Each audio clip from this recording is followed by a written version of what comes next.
Guys, without further ado, I'm going to hand it over to Mark Campbell. We are starting the first training session. The floor is yours, Mark. Thank you for doing the honor.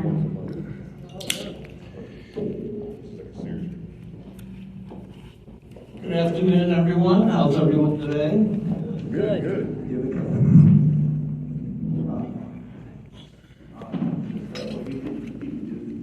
Okay. First of all, while everyone's eating, everybody stand up for a second. Everybody up. Stand up. I want everybody at the table to give everybody else at the table a hug. All right? You're all here. It's Saturday.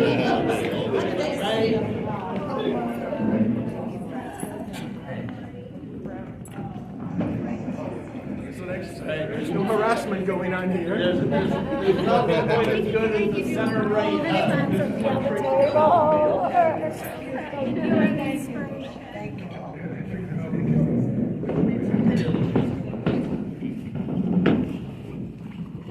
So good afternoon, my name is Mark Campbell. I was born and raised in New Jersey, so I know a little bit about the culture here. I've done some city council races back in the day and worked in the state. At the moment, I'm a shiny object because I was Glenn Youngkin's campaign manager.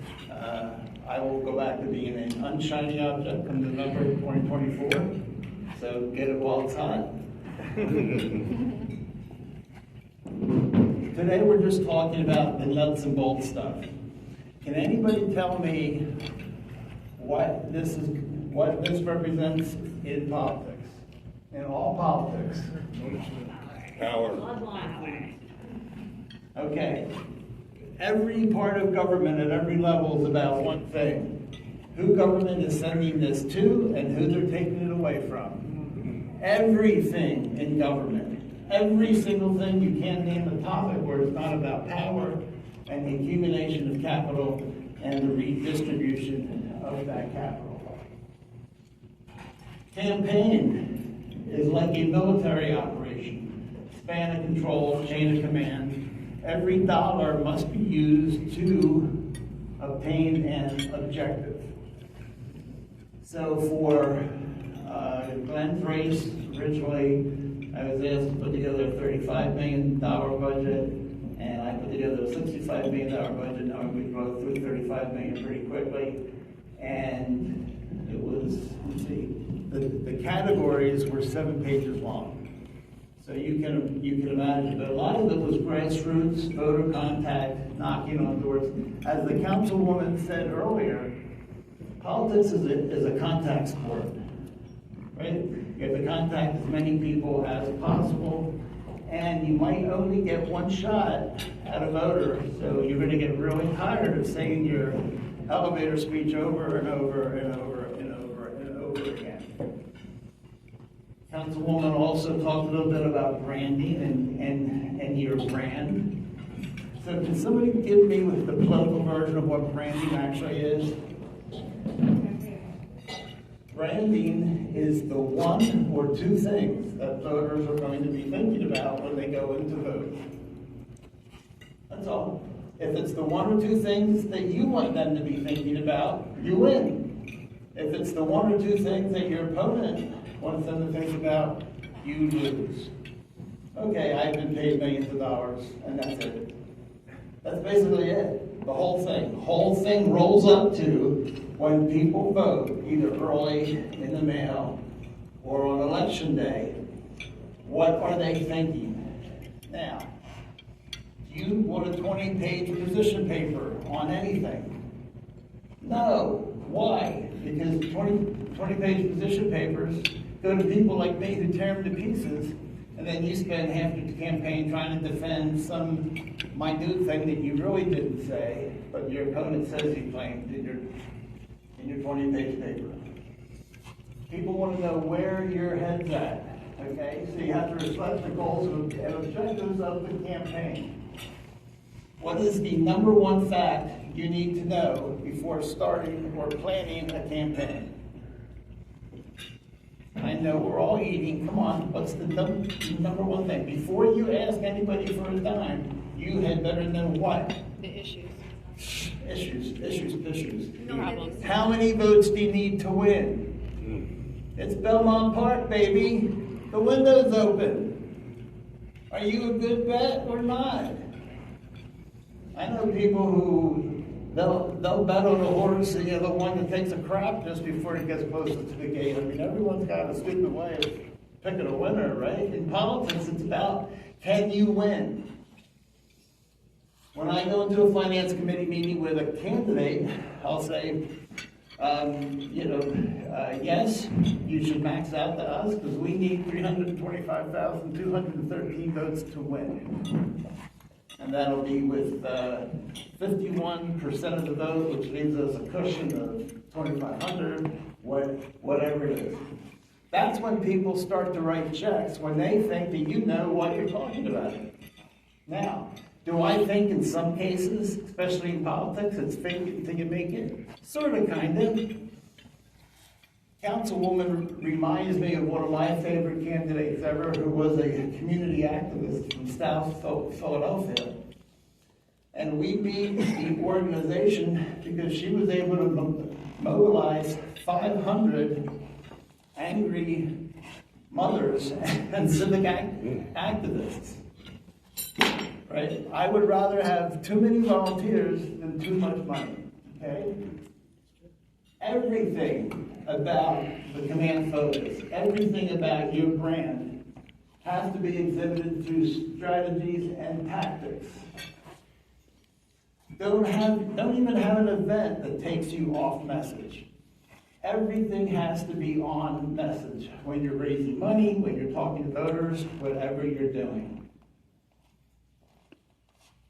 Is there, I'll go through a couple of things here. Is there anything such as off the record? No. Do not believe anybody in the press. There's never anything off the record.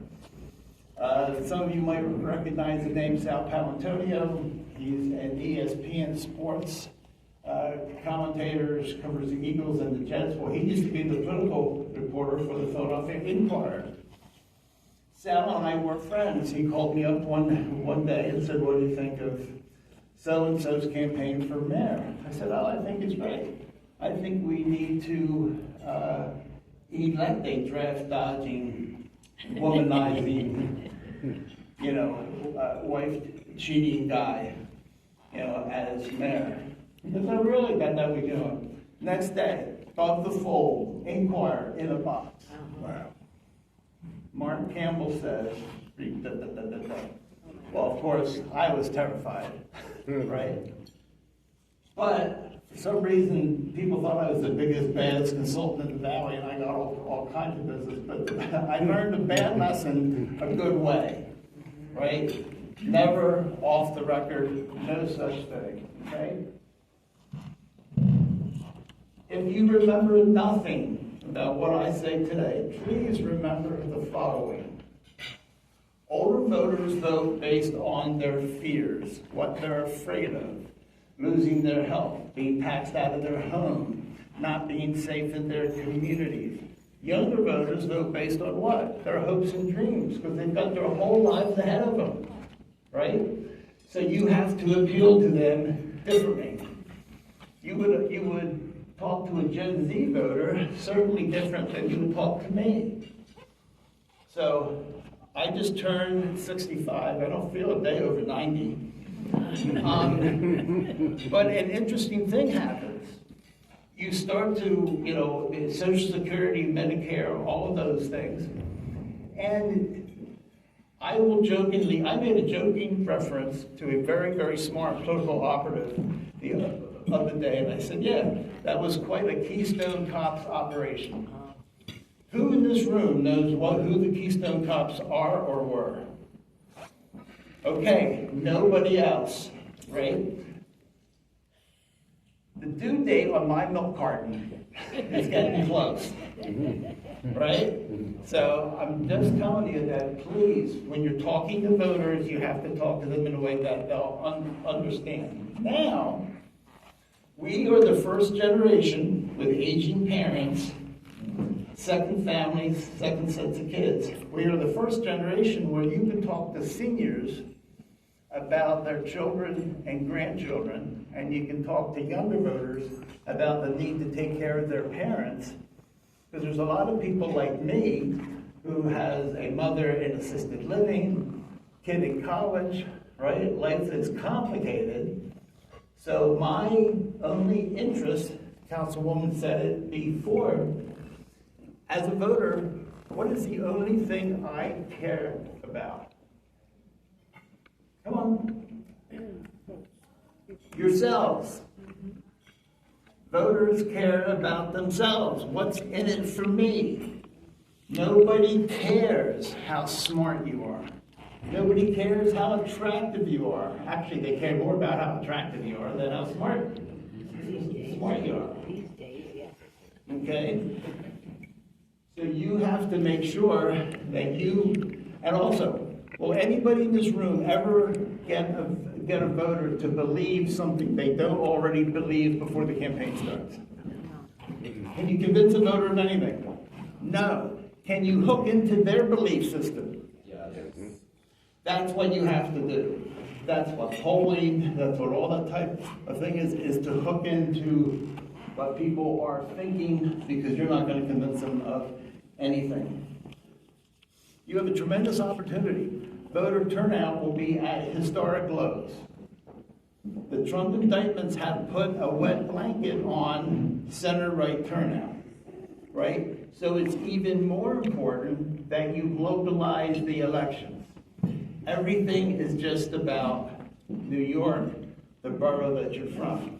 In Glenn Youngkin's race, we localized it. We never talked about national anything. Right. We kept it local. Local, local, local. Okay.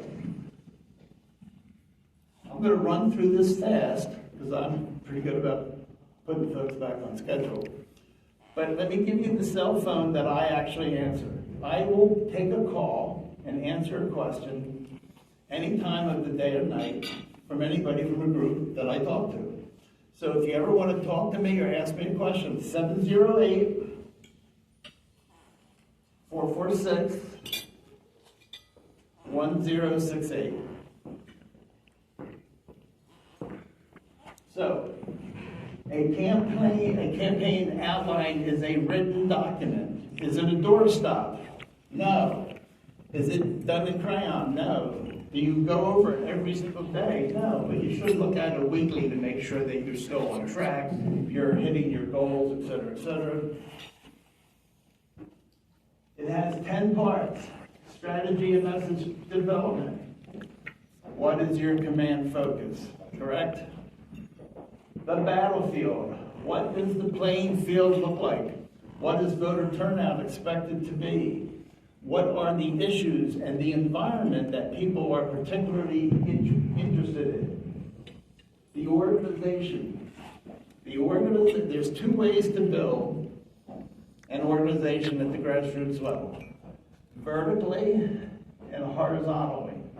Vertically is the political party organization such as it is. Horizontally is by coalitions, firefighters, police, parents, little league coaches.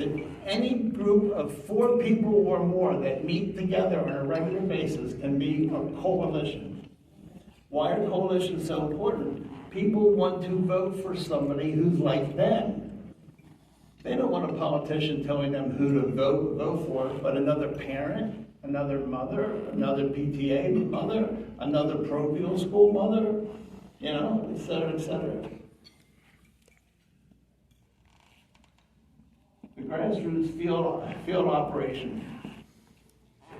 And I'm going to tell you what we did, and we did it statewide. We had a precinct director in every single voting district in Virginia. We were organized in every single county to the point the other side couldn't have stolen a vote if they wanted to, because we were so locked down. You have to know the law, and you have to make sure that everyone adheres to the law. Voter contact, tactics and communications. Every dollar is precious.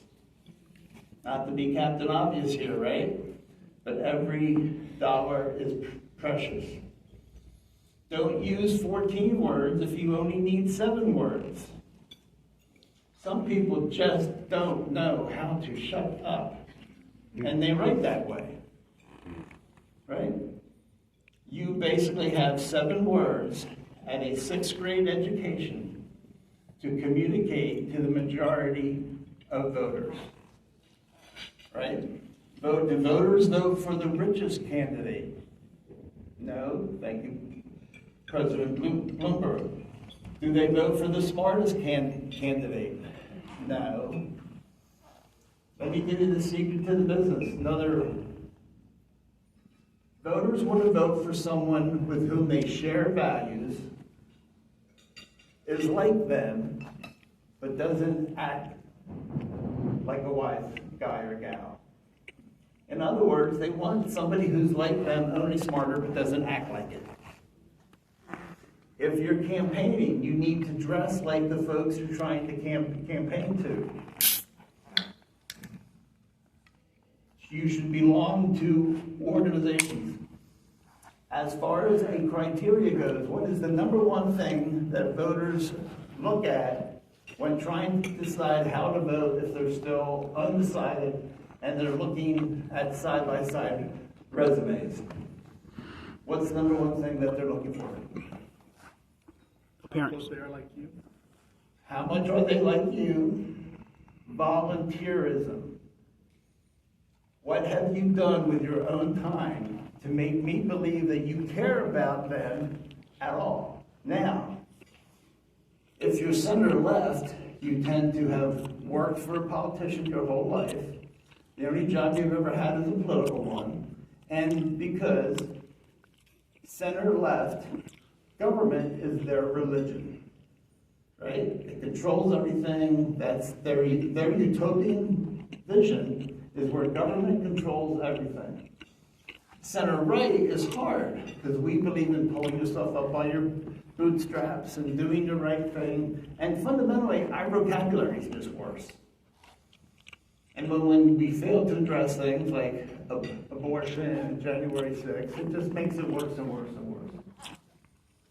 Finance, compliance, and fundraising. Please, compliance. I have seen more good campaigns derailed because of their compliance was messed up. A decimal point on a report in some races, and you could get fined several $1,000s. And here's the other thing. Be very, very sure that your opponent is doing everything that they need to do in the compliance area. Why?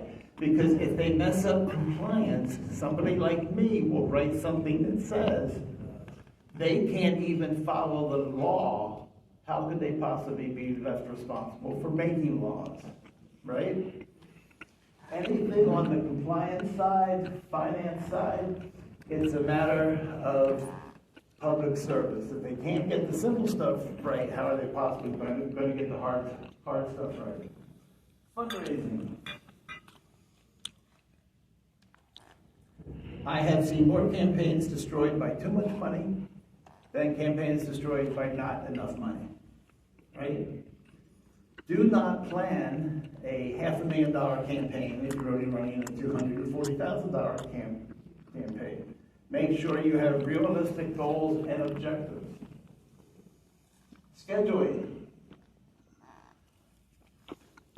In the Glenn Youngkin campaign, big operation, we wound up spending 90 some odd million. Who is the most important person in the campaign? Come on. Help me here. The scheduler. Listen, Glenn was great. I worked with, Glenn is the real deal. He's at a central casting. He doesn't yell. He doesn't get upset. He is a complete class act and very, very successful. I wound up moving my office next to the scheduling office. I was in there constantly, right? how much pressure that where you're going to go, what you're going to say, et cetera, et cetera.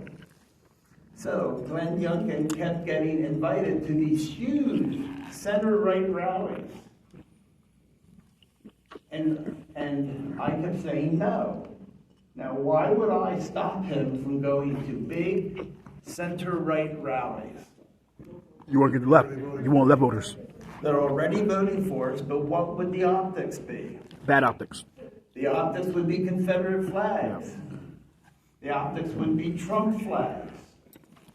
The optics would be reporters going to people in the crowd doing man-on-the-street interviews and hearing some of the most amazing tinfoil head stuff you've ever heard in your life. So we just decided that we weren't going to do it. Now, did we have a surrogate? Would we send them a message? Would we find ways to make sure that we just weren't being rude? Okay? Summer's when you talk to folks center-right, and who do you start talking to in September? Center voters, right? Swing voters. Now, what's interesting about your race here is you have an opportunity. If you just get center-right voters out to vote, you'll win.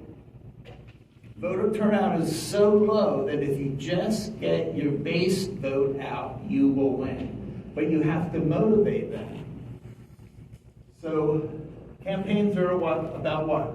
Contrasts. What is the greatest contrast in the world? New Testament or Old Testament? Good versus evil. Right? And so technically, you want your campaign to be which of those two? Good. You want your opponent's campaign to be not good, right? And people have to honestly be thinking about that when they go into voting. Remember, keep it simple, stupid, right? The KISS method, it usually works. And oh, by the way, campaigning is like dating. Does anybody ever tell the truth on the first date? No, there's a lot of lying going on, best foot forward, all that kind of stuff. Second date, people start to get to know you a little better. What must somebody do before they ever vote for you? They must what? You're on the right track. They must like you. Like is just to the right of neutral, right? Like is that person doesn't piss me off yet, but I'm waiting, right? So you want them to like you, and then what happens? Over a period of time, pushing your command focus, pushing the right messages to the right people, you will get what? Support. You will get support. But most important, I want you to write down one word. It is the basis for everything in life, in some way, shape, or form. Trust. Voters have to trust that you would do or say what they would do or say if they were elected to office. They want to trust you that you are not going to screw them. Voters don't have a really high bar these days, right? I mean, we've had past presidential campaigns where there was nobody over 50%, right? Which is sort of a race to the bottom, which is kind of where we're going now, which is why a possible independent third party is becoming a thing. Because both political parties kind of know they're doing their Thelma and Louise thing, driving themselves right off the cliff. But that's why this year, in this race, what? Keep it local. As somebody who visits the city on a pretty regular basis, it is just tragic to the lack of leadership here. So if ever there was a time to win some real surprise races, it's this year. Research. You should do opposition research on yourself. It's called a vulnerability study. You do not want to find out something in somebody else's mail piece or in somebody else's text ad, right? The other reason you need to know what your own personal and official record is, in case you're attacked for something, you need to know if it's even true. There's nothing worse than being involved in a campaign. Other campaign attacks you for something, and you don't have a clue whether they're telling the truth or not. Because it happened 14 years ago, and I thought my husband paid taxes. What do you mean my taxes were late? I thought my DUI was expunged, but apparently it wasn't. Yada, yada, yada. You should also do some level of op research on your opponent, but keep it as professional and on the issues as possible.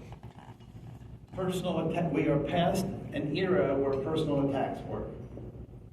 They just don't work, and you've probably noticed that politics has just gotten mean-spirited and nasty, reduced itself to a lot of name-calling and such.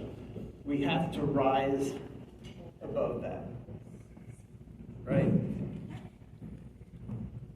Timelines and calendars. Why is the scheduler so important? Here's a question for you. Which is a more valuable commodity? Time or money? Time. Time. You can raise more money, you can never get a day back. You know, for me, I am personally honored that you would take any amount of time out of your life to listen to what I have to say. Therefore, I have an obligation to really give you what I got. And it's up to you to think whether it's good or mediocre or whatever. But as Vanessa pointed out earlier, you're all strange people. You're here on a Saturday afternoon, and it's quite lovely outside, by the way. But I want to thank you, and I also want to tell you that it will pay dividends. You will win races. You will win races you were not expected to win. And so, Vanessa, thank you for everything that you're doing. Thank you for everything that you're doing, and we're very, very proud and happy to be a part of it. I am going to leave this here and kick it over to Rick to try and get us back on schedule a bit. But Vanessa, make sure that anybody who wants the entire slide deck can get the entire slide deck, and everybody has my phone number, right? Okay, so let me introduce Rick Tyler. Rick Tyler was